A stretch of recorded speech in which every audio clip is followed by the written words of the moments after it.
Good morning. Morning magazine స్వాగతం. ప్రముఖ దినపత్రికలో వస్తున్న వార్తలు వెనకాల జరుగుతున్న పరిణామాలు చూద్దాం. ఈనాడు చూస్తే ఉక్కులో ఉపద్రవం అన్నటువంటి వార్తను హైలైట్ చేసింది.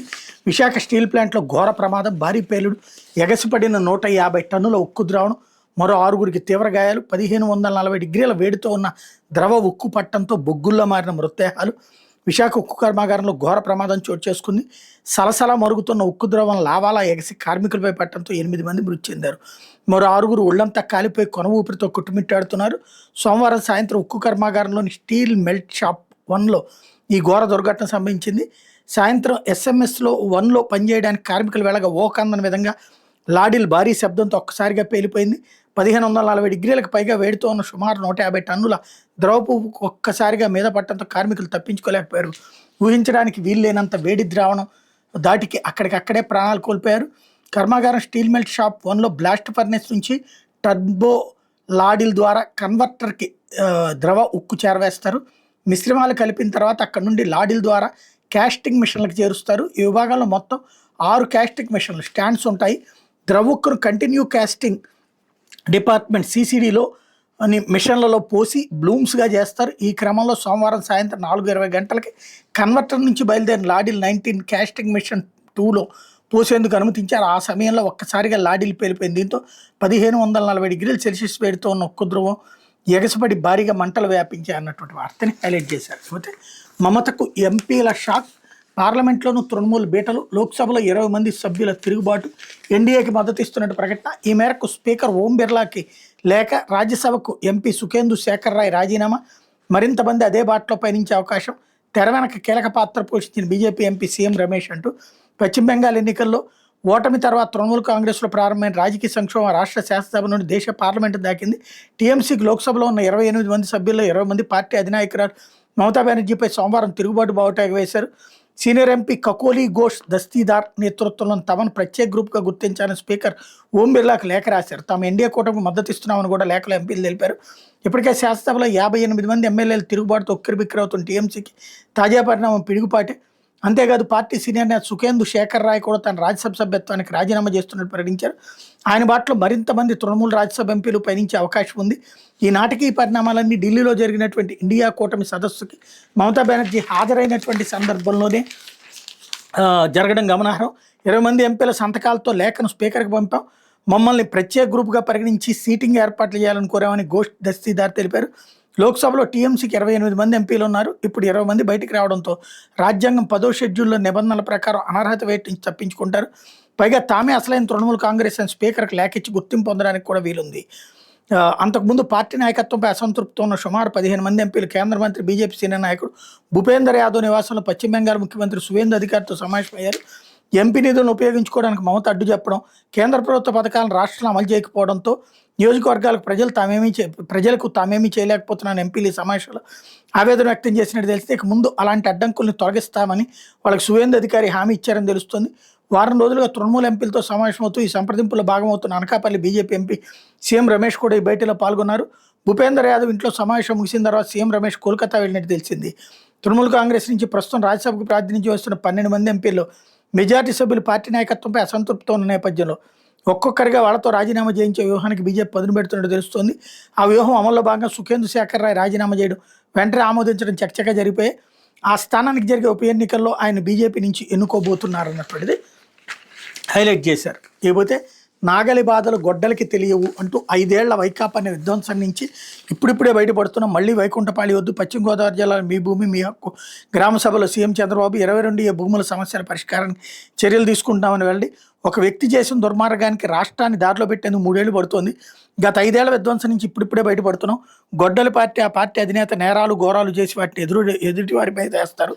మీకు రాజకీయాలు చేసే అర్హత కావాలంటే ప్రజలు, నిరుద్యోగులు క్షమించండి అంటూ అడగండి, లేకుంటే రాష్ట్రంలో మనుగడ సాగించలేని వైకాపా అధినేత జగన్పై ముఖ్యమంత్రి చంద్రబాబు మండిపడ్డారు. 10 లక్షల కోట్ల అప్పులు చేశారు, ఎవరు పెట్టుబడులు పెట్టకుండా పారిపోయే పరిస్థితి ఇచ్చారు. వారి 5 ఏళ్ల పాలనలో ఉద్యోగాలు లేవు. జేజేఎం కింద ఇంటింటికి మంచినీళ్ళు పథకానికి కేంద్రం 27 కోట్లు నిధులు ఇస్తే వాటిని వినియోగించలేదన్నటువంటిది చంద్రబాబు స్టేట్మెంట్. ఇకపోతే ఎకరా 60 కోట్లకు అమ్మేందుకు పన్నాగం, మాదాపూర్ వాసితో వైకాపా మాజీ ఎమ్మెల్యే బ్రహ్మనాయుడు చర్చలు, అడ్వాన్స్ తీసుకోవడానికి సిద్ధమైన తరుణంలో బయటపడ్డ కుట్ర, బొల్లా కస్టడీ కోరుతూ పోలీసులు పిటిషన్. నేను ఎమ్మెల్యేగా పనిచేస్తే తెలంగాణ ప్రభుత్వంలో మంచి పలుకుబడి ఉంది. మంత్రులు, సీనియర్ ఉన్నతాధికారులు, కలెక్టర్లతో వ్యక్తిగత పరిచయాలను వివిధ శాఖల్లో నా సొంత మనుషులు ఉన్నారు. అవసరమైతే ఎలాంటి ప్రభుత్వ ఉత్తర్వులైనా వెంటనే తెప్పించగలను. ఇది ఏపీలోని వినుకొండ వైకాపా మాజీ ఎమ్మెల్యే బొల్లా బ్రహ్మనాయుడు నిమ్మల కుటుంబానికి ఇచ్చిన హామీ. హైదరాబాద్ శివారు గండిపేటలో 1000 కోట్ల విలువైన భూమిని కొట్టేసేందుకు కుట్ర పన్నిన కేసులో సంచలన విషయాలు వెలుగులోకి వస్తున్నాయి. 3.5 కోట్లకు ఎకరా చొప్పున కొనుగోలు చేసి 60 కోట్లకు విక్రయించేందుకు సిద్ధమైనట్టు ఆ మేరకు మాదాపూర్ వాసితో చర్చలు జరిపిన దర్యాప్తులు బయటపడింది. గండిపేటలోని ప్రభుత్వ భూమి గుర్తించడం నుంచి దాన్ని దక్కించుకోవడానికి తన నివాసంలో పలుమార్లు చర్చలు, నకిలీ జీవోల సృష్టి అంతా బొల్లా దర్శకత్వం నడిచినట్టు వెల్లడైంది. ఇతర నిందితులు నిమ్మల రాజేష్, వేణుగోపాల్, సాయి కిరణ్తో నేరుగా మాట్లాడి ప్రభుత్వ భూమిని క్రమబద్ధీకరిస్తున్న జీవోలు తెప్పిస్తానని బొల్లా స్వయంగా హామీ ఇచ్చినట్టు దర్యాప్తులు వెల్లడైంది. ఇప్పటివరకు అరెస్ట్ అయిన నిందితులు పోలీసులకి వాంగ్మూలం ఇచ్చారన్నటువంటి వార్తని హైలైట్ చేశారు. ఇకపోతే మళ్ళీ అగ్గి దాడులు చేసుకున్న ఇరాన్ క్షిపణుల వర్షం, వైమానిక దాడులతో విరుచుకుపడిన ఇజ్రాయెల్, ట్రంప్ తీవ్ర ఆగ్రహం, నెతన్యాహుకు ఫోన్, వెనక్కి తగ్గిన 2 దేశాలు, పశ్చిమాసియాలో మళ్లీ అగ్గి రాజుకుంది. ఇరాన్, ఇజ్రాయెల్ ఒకదానిపై మరొకటి సోమవారం తీవ్రంగా దాడులు చేసుకున్నాయి. డ్రోన్లు, క్షిపణులతో ఇజ్రాయెల్పై ఇరాన్ విరుచుకుపడింది. అటు ఇరాన్లోని పలు నగరాలపై ఇజ్రాయెల్ వైమానిక దాడులతో విధ్వంసం సృష్టించింది. తాత్కాలిక కాల్పుల మొదలైన 2 నెలల తర్వాత ఇంత భారీ స్థాయిలో 2 దేశాలు దాడులు చేసుకోవడం ఇదే ప్రథమం. శాంతి చర్చల్లో పెద్దగా పురోగతి కనిపించకపోవడం, లెబనాన్పై ఇజ్రాయెల్ దాడులు ఆకపోవడం, యుద్ధంలోకి హౌతీలు దిగడంతో మళ్ళీ పూర్తిస్థాయి యుద్ధం దిశగా పరిణామాలు మారుతున్నాయి అన్నటువంటిది హైలైట్ చేశారు. లేకపోతే ఫిలిప్పీన్స్లో భారీ భూకంపం, దక్షిణ ఫిలిప్పీన్స్ని భారీ భూకంపం కుదిపేసింది. దాదాపు 35 మంది మరణించారు. పలు భవనాలు ధ్వంసమవడంతో 200 మందికి పైగా గాయపడ్డారు. పలువురు శిథిలాల కింద చిక్కున్నారు. మిందనోలో సోమవారం ఉదయం 7:37 గంటలకు సంభవించిన భూకంప తీవ్రత రెక్టర్ స్కేల్పై 7.8గా నమోదైంది. ఫిలిప్పీన్స్ సముద్ర తీరంలో 3 అడుగుల ఎత్తున సునామీ అలలు ఎగసిపడ్డాయి. జనరల్ శాంటోస్ నగరంలో పలు భవనాలు సహా అంతర్జాతీయ విమానాశ్రయం దెబ్బతింది. విమాన సేవలు నిలిపేశారు. సరంగాని ప్రావిన్స్లోని గ్లాన్ ప్రాంతంలో కొండచేరులు విరిగిపడి 13 మంది ప్రాణాలు కోల్పోయారు. తీర ప్రాంత నగరాల్లో భారీ ఆస్తి నష్టం చోటు చేసుకుంది. వేసవి సెలవుల తర్వాత స్కూళ్లు తెరుచుకున్న రోజు భూకంపం సంభవించడంతో ఓ పాఠశాలలో జెండా ఎగరవేసే కార్యక్రమానికి హాజరైన వారిలో 100 మందికి పైగా విద్యార్థులు, 10 సంఖ్యలో ఉపాధ్యాయులు గాయపడ్డారన్నటువంటి వార్తని హైలైట్ చేశారు. లేకపోతే నెహ్రూని అధిగమించనున్న మోడీ, ఎన్నికైన ప్రధానిగా వరుసగా అత్యధిక కాలం పాలించిన ఘనత రేపటితో ఆయన ఖాతాలో చేరనున్న రికార్డు. ప్రధానమంత్రి నరేంద్ర మోడీ కీర్తి కిరీటంలో మరో కలికితురాయి చేరనుంది. ఎన్నికైన ప్రధానిగా వరుసగా అత్యధిక కాలం దేశాన్ని పాలించిన రికార్డు బుధవారం ఆయన తన ఖాతాలో వేసుకోబోతున్నారు. దేశ తొలి ప్రధానమంత్రి జవహర్లాల్ నెహ్రూను అధిగమించి ఈ గంతం సొంతం చేసుకొని ఉన్నారు. మోడీ 4399 రోజులు టోటల్గా. మోడీ 2014 మే 26 తొలిసారి ప్రధానిగా బాధ్యతలు చేపట్టారు. అప్పటి నుండి పదవిలో కొనసాగుతున్నారు. బుధవారం జూన్ 10తో ఆయన ప్రధానిగా 4399 రోజులు పూర్తి చేసుకుంటారు. ఎన్నికైన ప్రధానమంత్రిగా నెహ్రూ 1952 మే 13 నుంచి 1946 మే 27 వరకు వరుసగా 4398 రోజులు పనిచేశారు. ఎన్నికై వరుసగా అత్యధిక కాలం భారత ప్రధాని కొనసాగిన వారి జాబితాలో 3వ స్థానం ఇందిరాగాంధీది. ఆమె 1966 జనవరి 24 నుంచి 1977 మార్చి 24 వరకు వరుసగా 4077 రోజులు పదవిలో ఉన్నారు. స్వతంత్ర భారత చరిత్రలో అత్యధిక కాలం పాలన సాగించిన ఎన్నికైన ప్రభుత్వాధినేతగా దేశ రాష్ట్ర కూడా మోడీ పేరిట రికార్డు ఉంది. సిక్కిం సీఎంగా పవన్ కుమార్ చామ్లింగ్ 8930 రోజులు పనిచేయగా మోడీ ఏడాది మార్చిలోనే సీఎంగా పీఎంగా కలుపుకుంటే ఆ రికార్డును అధిగమించారు. 2001 నుంచి 2014 వరకు ఆయన గుజరాత్ సీఎంగా పనిచేశారు. నెహ్రూ 1947 నుంచి 1964 వరకు ప్రధానిగా మొత్తం 6130 రోజులు పనిచేశారు. అయితే 1947 ఆగస్టు 15 బాధ్యతలు చేపట్టిన నాటికి ఆయన ఎన్నికైన ప్రధానమంత్రి కాదు. దేశంలో తొలి సార్వత్రిక ఎన్నికలు జరిగాక 1952 మే 13 నుంచి నెహ్రూ ఎన్నికైన ప్రధానిగా ఉన్నారు. పేదలు, అణగారిన వర్గాల సంక్షేమ కేంద్ర బిందువు గత 12 ఏళ్లుగా దేశంలో ఎన్నో మార్పులు చోటు చేసుకున్నారని ప్రధాని మోడీ పేర్కొన్నారు. దశాబ్దాల పాటు నిరాధారణ గురైన వారికి అభివృద్ధి ఫలాలను చేరవేయడంపైన తమ ప్రభుత్వం దృష్టి పెడుతోందన్నారు అన్నటువంటి వార్తని హైలైట్ చేశారు. లేకపోతే కలహించుకుంటే పడిపోతాం, కలిసి ఉంటే బీజేపీని ఓడించవచ్చు. ఇండియా భేటీలో రాహుల్, కలిసి ఉంటే నిలబడతాం, కలహించుకుంటే పడిపోతామని ఇండియా కూటమి పక్షాలకు లోక్సభ ప్రతిపక్ష నేత రాహుల్ గాంధీ ఉద్బోధించారు. ఇండియా కూటమిలోని భాగస్వాములు ఉన్న కొన్ని పార్టీలు పదే కాంగ్రెస్పై విమర్శలు చేయడానికి తప్పుపట్టారు. ప్రధాన శత్రు బీజేపీ నుంచి ఎదురయ్యే సవాళ్ళను ఎదుర్కొనేందుకు అన్ని పార్టీలు కలిసి పనిచేయాలని పిలిపించారు. అలా పోరాడితే బీజేపీని ఓడించడం కష్టం కాదన్నారు. సోమవారం ఢిల్లీలో జరిగిన ఇండియా కూటమి సమావేశంలో ఆయన మాట్లాడారు అన్నటువంటిది హైలైట్ చేశారు. ఇక్కడ విశేషం ఏంటంటే పదే పక్కన ఉన్నటువంటి తోటి పార్టీల మీదన బురద జల్లింది బీజేపీ కాదు, ఆమ్ ఆద్మీ పార్టీని, తృణమూల్ కాంగ్రెస్ని, డిఎంకేని వాళ్ళందరినీ తిట్టిపోసింది కాంగ్రెస్ పార్టీని. అది మర్చిపోతున్నారు, మిగతా వాళ్ళకి హితవు చెప్తున్నారు. లేకపోతే ఉజ్వల సిలిండర్లలో కోత, నిరుపేద గృహిణులకు ఉచితంగా ఎల్పీజీ గ్యాస్ సిలిండర్ను పంపిణీ చేసేందుకు 10 ఏళ్ల క్రితం ప్రతిష్టాత్మకంగా ప్రారంభించిన ప్రధానమంత్రి ఉజ్వల యోజనలో కేంద్ర ప్రభుత్వం కీలక మార్పు చేసింది. ఈ పథకం ద్వారా రాయితీతో అందజేసే సిలిండర్ల సంఖ్యలో కోత విధించింది. లబ్ధిదారులకు ఇకపై ఏడాదికి 4 సిలిండర్లు మాత్రమే సరఫరా చేయబోతోంది అన్నటువంటిది హైలైట్ చేశారు. అయితే H1Bకి $1,00,000 ఫీజు చట్టవిరుద్ధం.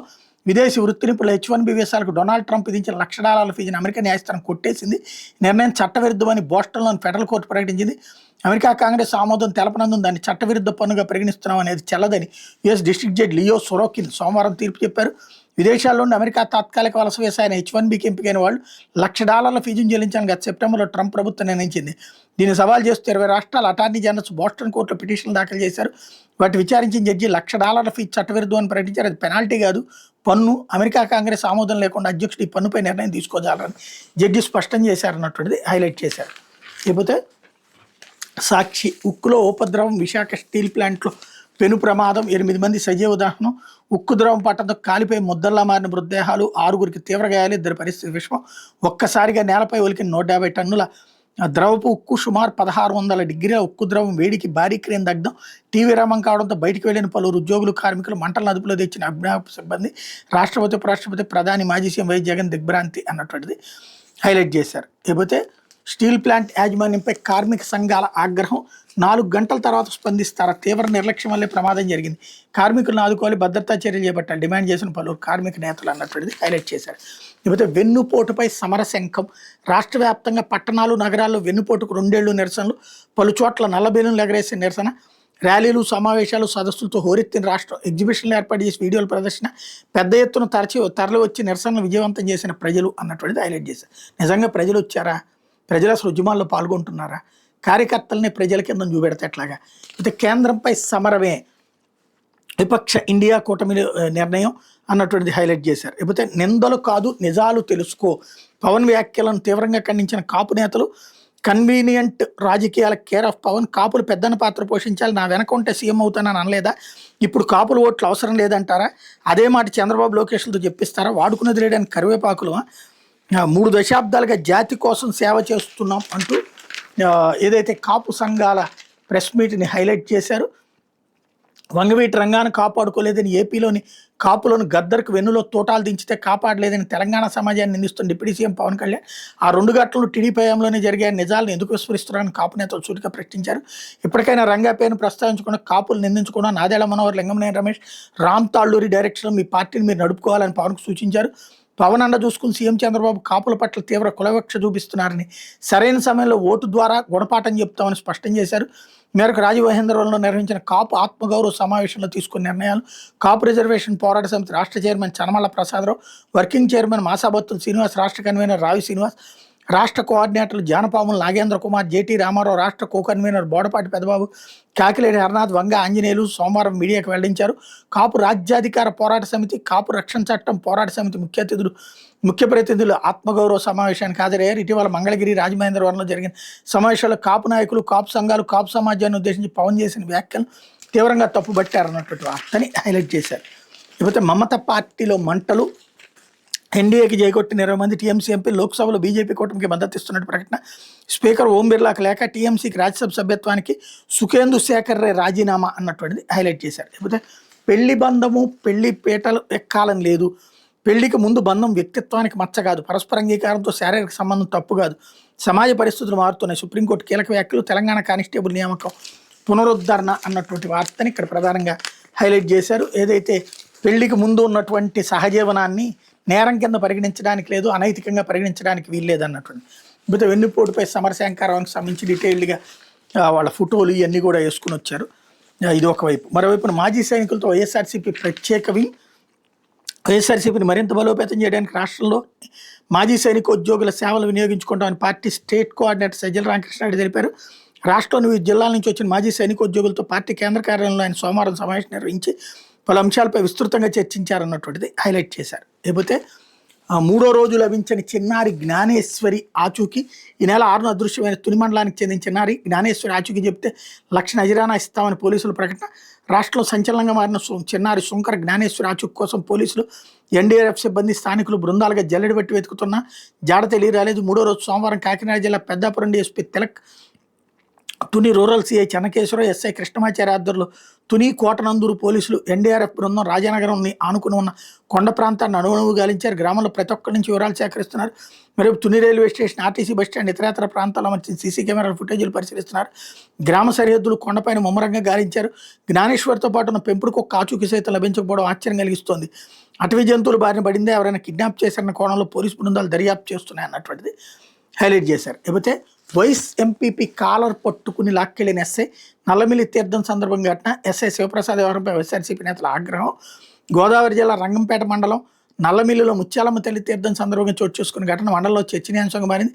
ఆదివారం ముత్యాలమ్మ తీర్థం సందర్భంగా గ్రామంలోని స్థానిక రామాలయం వద్ద అందరితో పాటు వైస్ ఎంపీపీ మట్టా సీను కూర్చున్నారు. ఆ సమయంలో అటుగా వచ్చిన రంగంపేట ఎస్ఐ శివప్రసాద్ అక్కడ కూర్చున్న వాళ్ళని ఇళ్ళకి వెళ్ళిపోవాలని సూచించారు. దీంతో అక్కడ కూర్చున్న వైస్ ఎంపీపీ మట్టా సీను కూడా వెళ్ళిపోతూ ఫోన్ మాట్లాడుతున్న ఎస్ఐ శివప్రసాద్ ఆయన కాలర్ పట్టుకుని కొంత దూరం తీసుకెళ్ళినట్టు వైఎస్ఆర్సీపీ నాయకులు ఆరోపించారు. గ్రామస్తులు ఇది పార్టీ నాయకులు కల్పించుకుని వైస్ ఎంపీపీ శ్రీను విడిచిపెట్టాలని ఎస్ఐ శివప్రసాద్కి సూచించారు. దీంతో శ్రీను విడిచిపెట్టి వెళ్ళిపోయారన్నటువంటిది హైలైట్ చేశారు. లేకపోతే అమరావతికి భూములు ఇవ్వాలని బలవంతం చేస్తే ఊరుకోం, బాధిత రైతులకు అండగా ఉంటాం. వైఎస్ఆర్సీపీ మంగళగిరి నియోజకవర్గ సమన్వయకర్త దొంతిరెడ్డి వేమారెడ్డి, రాజధాని భూముల విషయంలో ప్రభుత్వం నుంచి వేధింపులు ఎదుర్కొంటున్న ప్రతి బాధిత రైతుకి వైఎస్ఆర్సీపీ సిఆర్డీఏ రైతు పరిరక్షణ కమిటీ అండగా ఉంటుందని, వారి పక్షాన్ని పోరాటం చేస్తున్న వైఎస్ఆర్సీపీ మంగళగిరి నియోజకవర్గ సమన్వయకర్త కమిటీ సభ్యుడు దొంతిరెడ్డి వేమారెడ్డి స్పష్టం చేశారన్నటువంటి వార్తని ఇక్కడ హైలైట్ చేశారు.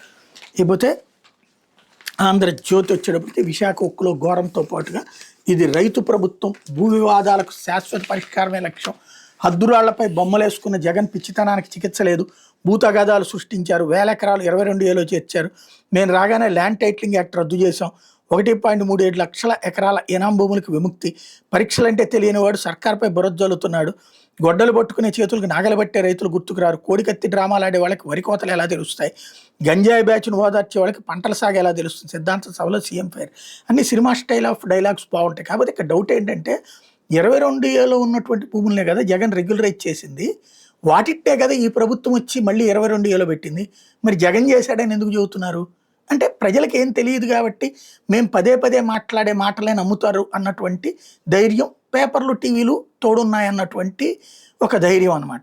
ఇకపోతే 1.37 లక్షల ఎకరాలు ఏనాం భూములకు విముక్తి, మొత్తం దాదాపు 50 లక్షల ఎకరాలకు కదా విముక్తి కల్పించింది జగను, దాన్ని తీసుకెళ్లి వివాదంలో పెట్టి 1,37,000 మళ్ళీ వీళ్ళు విముక్తి చేశామని చెప్తున్నారు. మరి ఇది నిజాయితీనా, నైతికత కాదా అన్నటువంటిది జనాలకే తెలియాల్సినటువంటి అంశం. లేకపోతే గొడ్డలు పట్టుకునే చేతులకు నాగలు పట్టే రైతులు గుర్తుకురారు. ఇంతకీ రైతులకి సంబంధించినటువంటి సంక్షేమ పథకాలు జగన్ టైంలో ఇచ్చారా, చంద్రబాబు టైంలో ఇచ్చారా?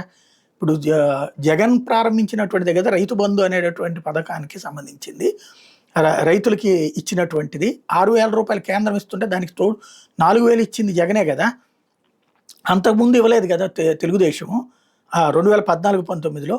ఇప్పుడు 20,000 ఇస్తామన్నారు, అది కూడా ఫస్ట్ ఏడాది ఇవ్వలేదు కదా.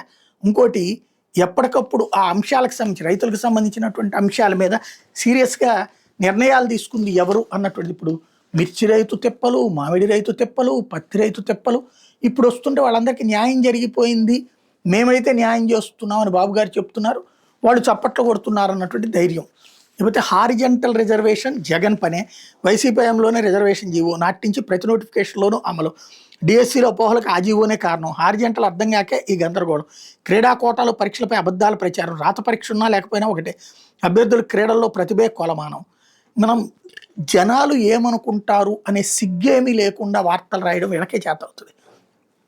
ఆంధ్రజ్యోతి అంటే నిస్సిగ్గు పత్రిక అన్నది మరొకసారి నిరూపించుకుంది. ఏంటంటే జగన్ టైంలో హారిజెంటల్ తప్పంటే కనుక మరి నువ్వు మార్చాలి కదా, అందుకే కదా నిన్నెందుకుంది ప్రభుత్వాన్ని, అది ఒక ఎత్తు. రెండవది వచ్చేటప్పటికి క్రీడా కోటాల పరీక్షల మీద అబద్ధాల ప్రచారం అంట, స్కూల్లో జరిగే 2 క్లాసుల మధ్య పరీక్షలకు కూడా ఇదే పోటీలకు కూడా ఉద్యోగాలు ఇచ్చారంటే అది కరెక్ట్ అయినటువంటిది అవుతుందా? ఇంటర్ డిస్ట్రిక్టు ఇచ్చారంటేనే చిన్నది, స్టేట్ లెవెల్ వాళ్ళు దొరకనప్పుడు ఇవ్వాలి, స్టేట్ లెవెల్ వాళ్ళు అక్కడ అప్లై చేసుకుని ఉంటే వాళ్ళకి తీసేసి ఇచ్చి మళ్ళీ ఈ కవరింగ్ స్టోరీలు ఎందుకు అంటే మేము మా ఇష్టం మేము ఎలా చెప్తే జనాలు అట్లా వెర్రిగొర్రెల్లాగా నమ్ముతారు అనేటటువంటి ఒక అహంకారపూరితమైనటువంటి జర్నలిజం మరొకసారి స్పష్టంగా కనబడుతుంది. లేకపోతే రాజీనామా చేయాల్సింది, నీట్ సిబిఎస్ఈ పరీక్షల అవకతవకలకు కేంద్ర విద్యామంత్రి ప్రధాన బాధ్యత వహించాలి అన్నటువంటిది ఇక్కడ హైలైట్ చేశారు. లేకపోతే ప్రాణం తీసిన బెట్టింగ్ యాప్ న్యూజివీడ్లో డాక్యుమెంట్ రైటర్ ఆత్మహత్య, ఆస్తులు అమ్ముకుని అప్పుల పాలు అన్నటువంటిది హైలైట్ చేశారు. అయితే గోదావరి ప్రక్షాళన కళ్ళ ముందే కలుషితమవుతుంటే ఏం చేశారు అధికారులు నిలదీసిన డిప్యూటీ సీఎం పవన్, తీవ్రంగా కలుషితమైన వేదికలు వెల్లడి, జిల్లాధికారులతో అత్యవసర సమీక్ష, సాయంపై కేంద్రంతో మాట్లాడతానని వెల్లడి, ఆంధ్ర పేపర్ మిల్లుకు నోటీసులు జారీకి ఆదేశం అన్నటువంటిది హైలైట్ చేశారు. లేకపోతే ఏడాదికి 4 సిలిండర్లే, ఉజ్వల యోజన లబ్ధాలకు సబ్సిడీ కోట కుదింపు, వార్షిక వినియోగానికి అనుగుణంగా ఈ మార్పు, 2016లో పథకం పగలైనప్పుడు ఏడాదికి 12 ఇచ్చేవాళ్ళు, నేడు 9 సిలిండర్లకు తగ్గి తాజాగా 4కి పరిమితం, 300 చొప్పున సబ్సిడీ, 4కి మించితే పూర్తి ధర అన్నటువంటిది హైలైట్ చేశారు. ఇది దినపత్రికలో వచ్చినటువంటి వార్తలు వెనకాల జరుగుతున్నటువంటి పరిణామాలు.